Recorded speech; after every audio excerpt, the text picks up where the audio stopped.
Assalomu alaykum!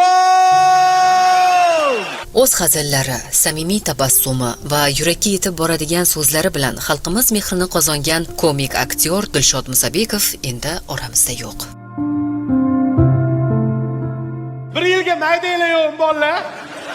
U nafaqat sahnaning yorqin vakili, balki Sevimli telekanalining omadli loyihalaridan sanalgan Kuldirgup dasturining ham boshlovchisi sifatida el ardog'iga sazovor bo'lgan edi. Ushbu ko'rsatuv orqali u har bir xonadonga quvonch olib kirar, hayot tashvishlaridan toliqqan insonlarga bir lahza bo'lsa-da yuziga tabassum, qalbiga quvonch ulashar edi. Men Dilshod akam nafaqat aktyor, yumorist sifatida akamdek qabul qilardim. Har doim o'zlarini hayotiy nasihatlarini har ko'rganimizda, mana shu pavilyonga kelganimizda Kuldirgupdan oldin baribir 20 minut, yarim soat suhbat bo'lardi-da. Nafaqat menga, hamkasblarim, Azizaga, boshqaga hammaga shu gaplarni ta'kidlardilar.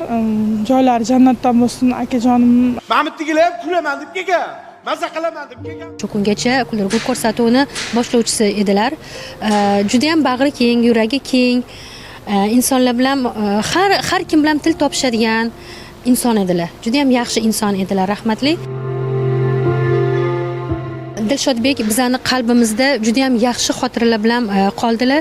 Hattoki umra safariga mana borganlarida har birimizni Sevimli telekanalini, ijodkorlarini, Kuldirgup ko'rsatuvini boshlovchi hammamizni eslab duoda bo'ldilar. Biz ham ularni hech qachon esdan chiqarmaymiz, hamisha yodda tutamiz ularni.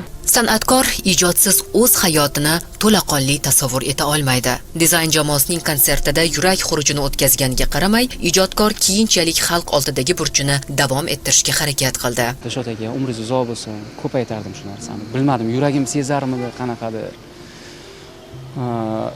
Oxirgi marta ko'rganimda juda ham ranglari anaqa siniq rang bo'lib qolganda, charchab qolganda Dilshod aka. Ozib ketgan. Dilshod aka oldiga bordim, bag'rimga, xuddi o'sha bag'rimga bosdim. Dilshod aka, sog'ligingiz yaxshimi desam, yo'q dedi.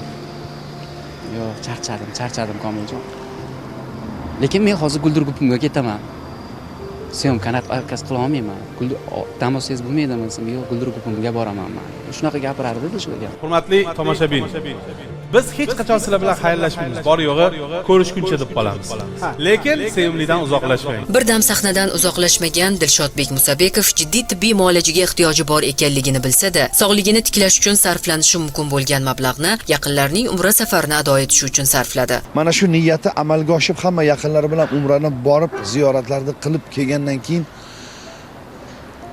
olamdan o'tib qolishi. İnson 150 yil yashashi mumkin, lekin hech narsa qoldirmay ketishi mumkin o'zidan. Lekin 51 yoshida shu odam 51 yoshida shuncha inson qilib dunyoni ko'rishga ulgurdi, hamma narsani ko'rishga ulgurdi va xalqning muhabbatini qozonishga ulgurdi. O'sha gapimni boshidagi aytgan gapim Dilshod akamni kutilmaganda shunaqangi bir oramizdan ketib qolishi yuraklarni lovullatib ketdi. Hammani yuragini jazillatib lovullatib ketdilar. Bugun sahna jim. Unga atalgan kursi bo'sh, ammo u o'zining samimiyat va mehrga yo'g'rilgan hazillari va rollari bilan tomoshabinlar qalbida yashashda davom etadi. Chunki haqiqiy san'atkor vafot etmaydi, u xotiralarda, tomoshabinlarning kulgusida va duolarida yashashda davom etadi. Nigora Elmurodova, Kamron Rahmonov, Abbos O'tbosarov, Zamon informatsion dasturi uchun.